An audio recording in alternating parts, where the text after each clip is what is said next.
เคย่อมักอันกลมๆมันเลยจ้ะเฮ้ยถุงเกียร์แล้วมาขุดอ่ะคือเจียวเอ้ยไอ้เห็นแปลวเลยเจ็บร้อยยังเนี่ยเดี๋ยวละฟังไม่เลย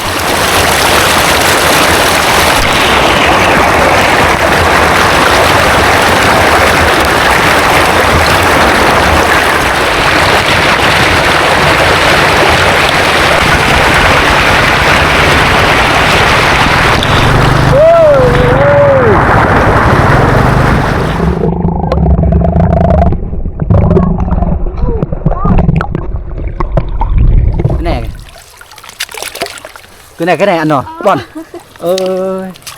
บ่ได้เด้เนี่ยไปว่าบ่ได้เด้คือแน่ไปว่าคอยเบิ่งนะคือไปว่าคอยได้ทุกคนดีน้องเพิ่น2คนมาเอาน้าแอมเนาะแล้วน้าเหมาะเนาะโกนกันหน่อยกันกรีโกนตะเหมาะดุงหยาเหมาะตึกลุงดุงหยาtớ mà đùng này nhà tớ mà đùng nhà yakiเอาเขื่อนน้องเพิ่นก็ไปอีกฝั่งหนึ่งได้ทุกคนแต่นี่กับน้องเพิ่นกำลังเอาเอาปลาเด้อนี่กำลังจะเอาปลาเมื่อให้พ่อให้แม่กินกันแรงหรือว่าตอนเที่ยงนี่นะทุกคนกลับมาแต่สวนได้นี่เพิ่นกลับมาแต่สวนแล้วก็มาเอาปลาอยู่นี่สุดยอดเลยแบบบรรยากาศนี่นะข้างๆนี่ก็ประกอบด้วยไม้ไผ่นะนี่สุดยอดได้ฝากได้ต้อนให้ FC ได้รับได้ชมภาพบรรยากาศในหมู่บ้านประจูดอนเด้อโถทุกคนเลยคักอลีได้ค่ะสบายดีทุกคนแล้วก็พ่อแม่พี่น้องที่ได้ติดตามรับชมภาพบรรยากาศใน2คมชนเผ่ากระโดซึ่งเคยนะในมื้อนี้กับมียังหลากหลายเด้อทุกคนจะมาเบิ่งวิถีชีวิตของชนเผ่าตะโอยเด้อในหมู่บ้านประจูดอนครับก็สิฝากให้ทุกคนมาเบิ่งธรรมศาสตร์ในใกล้ๆฮอดใกล้ๆหมู่บ้านนี่แหละแต่ก็บ่แม่นอยู่ในนะแต่ว่าเขตชาวบ้านที่เขาเจ้าสิมักไปอาบนะไปตักน้ำไปลิ้นบ่จังซี่หรือไปจับปลาจังซี่เด้อพี่น้องก็พาให้ทุกคนมาเบิ่งนะวิถีชีวิตของชาวบ้านเฮานี่เขาจับปลาในไรเนาะวิถีชีวิตเฮาในไรนะการหาปูหาปลาความสุขอยู่ที่บ้านเฮานะคือว่าแหละในมื้อนี้ก็สิพาทุกคนตอนนี้นะชาวบ้านเฮากำลังจับปลาเด้อเฮามาเบิ่งหมู่บ้านเฮานี่มานอยู่บ่โธ่มานอยู่บ่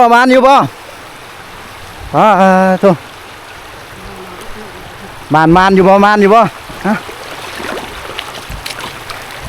นี่เบิ่งในใส่ได้บ่เอาเลยนี่โอ้เพิ่นเนี่ยยังบ่ทันได้เนาะตัวนี้เนาะโอ้ยได้แล้วดิปอโธ่ก้อยกุ้งเต้นเด้อพี่น้องนี่โอ้สุดยอดเลยปอโธ่อย่าเอาต้องแช่ปะให้เข้าขึ้นได้บ่น้ำเด้นี่ทีมงานของเขาเจ้าบ่เนาะเอาปลาเนี่ยเขตชนบทเฮาวิธีการหาปูหาปลาเด้อพี่น้องนี่ทุกคนก็สิเข้ากันไว้แบบสิได้ก่อนเห็นนี่เพราะว่ากุ้งน้อยๆหรือว่าปลาน้อยๆจังซี่นะมันก็สิอยู่ในนี่แล้วก็เข้าก็สิฮือออกเบิดฮือออกเลยปลาบัดนี้มันสิเข้าลีกับเจ้าหรือว่าสิเข้าอีหยังหั่นตัวอันซ้อนของชาวบ้านนั่นได้แล้วก่อนมันสิได้ปูได้ปลาเล็กๆน้อยๆนี่นะพี่น้องเนาะก็ต้องใส่ไปหลอกใส่เวลาได้เห็นบ่นี่ทีมงานเขาเต็มเทียบไปเลยความสุขที่บ้านเฮาอีหลีพี่น้องเนาะหาเบิ่งยากได้เนาะน้ำทรายเซรามังนี่ก็เย็นเจี๊ยบไปเลยพี่น้องเนาะตอนนี้ก็รู้สึกแบบแดดมันก็ร้อนแดดจักหน่อยนะแต่ว่าเฮาแช่น้ำนี่ก็เย็นได้ปอโธ่น้ำมันนี่ก็กว้างเติบได้แล้วก็ยาวไปเลยพี่น้องพุ่นมันสิสอดไปฮอดเซบังเฮียงเลยใครเดินหนองเซบังเฮียงแล้วไงโอ้ คือว่าเด้อไปว่าน้ำได้ทางนี้นะเด้อพอได้กินตอนเที่ยงนี่ได้เฮ้ยเนาะ นี่ก็ได้นี่ ไม่ผิดอ๋อทุกคนผูกป่าเพิ่นได้นี่นะแต่บ่เลยเนี่ยไปสอนเลย น่าโลที่ชนเลย ต่อปุ๊กต่อ ตะบ้างนี่ไม่ คือตะบ้าง ไม่ท่ายจะชุกนะลูกเก๋ตะเก๋กินติดตะเก๋จุกตลอด บ่ยังไอ้หมอไม่ตรง คือต้องไม่ท่ายจะตุอยู่นอนนำชุกไม่เน็ก ตื่นนอนช่อง ยาย เอาย่าปลาเราย่อโอ้ยทุกคนภาพบรรยากาศในยามมาดาตอนเที่ยงนี่ได้นี่เด็กๆนี่ลูกเจ็บแต่แกโอ้ยปวดเนาะป่าน้อยๆนี่ทุกคนเนาะป่าน้อยๆนี่โอ้โธ่เด็กๆนี่คือว่าคักเว้ยนี่พอได้กินตอนเที่ยงนี่ได้เฮ้ยเนาะ นี่ก็ได้นี่ ไม่ผิด ใช่คือตะเล่น นี่ปลานิ่นนี่บึกยังไงนี่ปีงแสบเลยเหลือเอาไปถอดนี่พี่น้องนี่แหละความสุขอยู่ที่บ้านเฮาความสุขอยู่ที่บ้านเฮาพี่น้องเอ้ยหาใส่ยากนี่ นี่ต้องเนี่ยไปแสดงคุณโชดนี่หยานี่ โทอ๋อโทครับเด็กไม่ปั้งเลยโอ้โทนี่จะชุดผมเนาะดึงใส่เด็กเนาะคือซีเมนต์นะเพิ่นไปรุดให้เขตชาวบ้านได้นี่นะเนาะรุดของในหมู่บ้านเฮาได้เขาจะมาเอาน้ำอยู่ภูผาป่าไม้นี่นี่บอนที่เฮาใส่น้ำแบบคือแบบดั้งเดิมคือตอนสมัยตะกี้ได้ตอนคมยังน้อยๆนะช่วยจุกเจแฮใส่ตัวนี้ได้ครับผมอาจจะแฮแต่ไอ้โนนะตัวนี้ได้แต่ว่าตอนนี้ก็มีการอัปเดตก็คือการใส่ทุกน้ำแบบน้ำลืมหัวเสือหรือเมรินดาอย่างประมาณนี้แหละเก็บมาใส่เป็นประโยชน์นะแต่ว่าน้ำเพิ่นสิเอานี่มันโลนกี่ประดังเขา นี่เพิ่นจะเอาน้ำออกบ่อนี่มันสิออกมาทางนี้ไหนทุกคนอัศจรรย์มหัศจรรย์ได้นี่น้ำมันออกมาทางผิดเพิ่นสิเสียบท่อไปนี่เข้าไปไหนกันน่าจะประมาณนี้ได้ยาวไปนี่นะยาวประมาณ1 เมตรหรือ2 เมตรนี่นะแต่ว่าน้ำตัวนี้บ่แห้งจักเทื่อเลยเดือน3เดือน4เดือน5ก็บ่แห้งเดือน5เลยแหละแห้งเลยหอยเลยนี่ชาวบ้านเพิ่นมาเอาน้ำนี่เด้อพวกแม่สตรีเฮานี่บรรยากาศยามเย็นๆแรงๆสิคักเลยบ่จิตดอกอะยะเจ้ามาดอกมาถึงดอกอะยะเริ่ม นี่เห็นบ่เป็นแต่คักแท้แบบบ่ต้องเสียกระตุกน้ำนี่เขาปลูกอีหยังหมากน้ำตะปุงนี่แล้วก็เอานี่คือสมัยตะกี้เลยเด้นี่น่ะเพิ่นก็สิเฮ็ดหัวนี่น้ำก็สิเย็นคักได้สุดยอดเลยทุกคนในหมู่บ้านเฮานี่อันนี้แหละคือวิถีชีวิตยามแรงๆเขตชนเผ่าเฮานี่นะภาษาเมื่อแห่ตัวนึงภาษากระตั้งตะอวยโอ้ภาษาตะอวยแปลว่าชนเผ่าตะอวยก็คือตะอวยนั่นแหละตะอวยกับกระโดกับการปากกันเว้ากับคายเนาะก็เข้าใจอยู่เพราะว่าเฮาเว้าเป็นภาษาเฮาแล้วก็เขาก็เว้าเป็นภาษาของเขาแล้วก็เข้าใจกันหมดนะทุกคนอันนี้คือเล่เนาะเพิ่นใส่ปลาเด้นี่เพิ่นก็สิใส่ตัวนี้ได้ทุกคนเห็นบ่ปลาเวลาน้ำไหลก็สิคือตัวนี้น้ำไหลก็แห้งแต่ว่าตอนเว้นนี่บ่ถึกได้เพิ่นใส่แต่ตอนเฉพาะกลางคืนกลางเว้นนี่เฮาถามเขาว่าบ่ถึกใส่แต่เฉพาะกลางคืนได้หมอโบน่ะไม่กินยาโปโอ้เขาห้ากันมานะได้เทเลโตเก็บไว้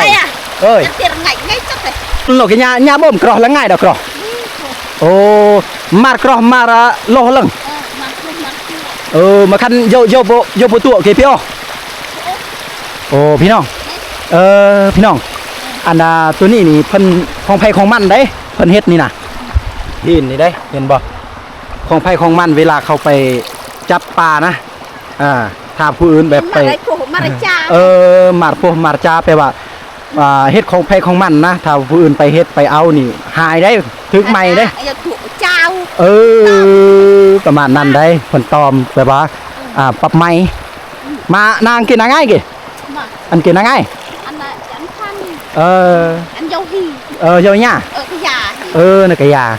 ตัวนั้นแปลว่าโยฮีแปลว่าของหมูประมาณนั้นได้ต้องได้ห้ำเหียนภาษาชาวบ้านได้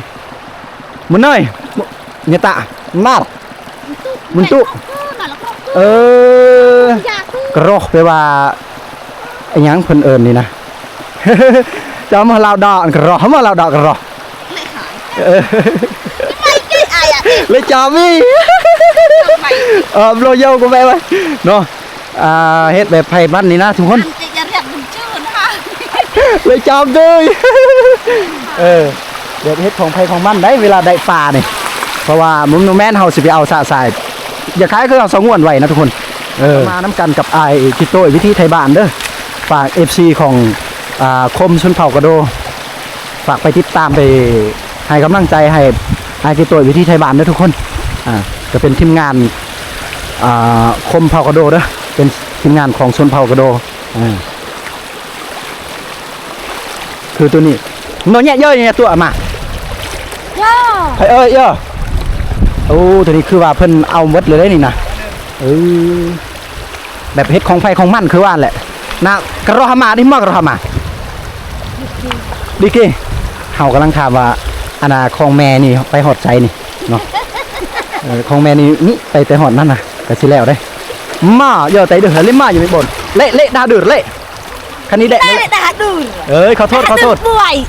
ขอ อ โท ย่า ษ บ่นย่อง ได้เลยได้ดิเห็นบ่ปลาน้อยๆโอ้ขออภัยเดี๋ยวทุกคนเพิ่นว่าถ้าเวลาไปเหยียบ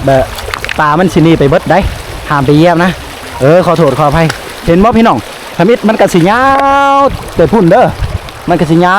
วแต่พุ่นขึ้นมาพี่เลยแล้วก็ยังสิแล้วนี่เนาะขึ้นเทิงนี่ก็แล้วเด้อเพิ่นเอาปลานี่แบบวิธีง่ายๆแบบคือว่าแบบยาวเฮาออกเมื่อแล้วก็ปะมาทั้งปีนะเคลียร์ปะจังซี่นะก็เป็นแถวคือเก่าอีก2-3 มื้อเฮาก็มาจับอีกมันเป็นสงวนเฮาได้เฮาอยากจับยามใดเฮาก็ไปเอายามนั้นแหละอยากกินยามใดก็ไปเอายามนั้นนะทุกคนเห็นบ่ตอนนั้นคือกันแบบเอาไผเอามันแบบเป็นแถวมาสิข้ามตัวเวียงดอกก็ได้ดื้อแล้วมาเฮาว่าข้ามไปจังซี่ก็คือสิบ่เป็นหยังนะมันดอกไข่กว่ายังไงตัวอันดอกว่าตัวนี้ก็คือเขาเอาแล้วเด้มานามาหน่อยนึงตัวกี้แม่มาใครกลัวเยอะเนี่ยเดี๋ยวโยตัวนี้ยังยังบ่ทันได้เอาเด้ของป่าตัวนี้นี่ของป่าตัวนี้คือเฮาบันทึกตอนทมิตนะทุกคนสุดยอดในหมู่บ้านนี่กุ้งปูปลายังกะลายเด้อสุดยอดเลยสุดยอดอยู่ที่ชนบทเนาะอยู่กับธรรมศาสตร์สิผู้ใดมักธรรมศาสตร์นี่ก็อย่าลืมกดไลค์กดแชร์กด Subscribe คอมเมนต์ในซองคมชนเผ่าเขาโดด้วยพี่น้องแล้วก็เฮาเบิ่งตอนต่อไปเฮาก็ยังสิเข้า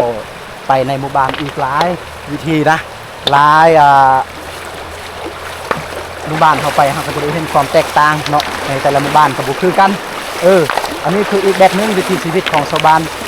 ประจูดอนเนาะแล้วเฮาก็สิมาเบิ่งแบบหลายชนเผ่าหลายบ้านแบบนี้หลายที่หลายบอนก็จะได้เห็นความแตกต่างนะระหว่างบ้านเฮากับบ้านผู้อื่นนี่เราก็จะได้เรียนรู้วัฒนธรรมอีกได้เบิ่งการทำมาหาอยู่การกินการแบบความสุขเล็กน้อยในบ้านเฮานะแบบบางทีเฮาก็เมื่อยเงาจังซี่อยู่นะวนกระวายหลายสิ่งหลายอย่างจะกลับมาเบิ่งคลิปเนาะชนบทเฮ็ดให้มีความสุขนะแล้วก็เฮ็ดเฮาอยากไปเบิ่งด้วยตัวเองนี่อยากมาลิ้นมาเที่ยวอยากเปิดหูเปิดตาไปเบิ่งโลกไปไกลจังซี่พี่น้องวอลไลน์กับขอฝากติดตามของคมชนเผ่ากระโดเด้อในคลิปนี้ก็บ่มีหยังหลายนะเฮาก็ได้เห็นวิธีชาวบ้านเขาเจ้าเอาปูเอาปลาเอานาเอาอีหยังต่างๆในหมู่บ้านนี้นะก่อนสิฮอดเข้าไปบ้านนี่คักหลายก็อย่าลืมเด้อติดตามแล้วก็อย่าลืมกดกระดิ่งแจ้งเตือนนำเด้อทุกคนเพื่อบ่พลาดคลิปดีๆต่อไปเด้อขอกราบว่าสบายดีขอลาไปก่อนเด้อสบายดี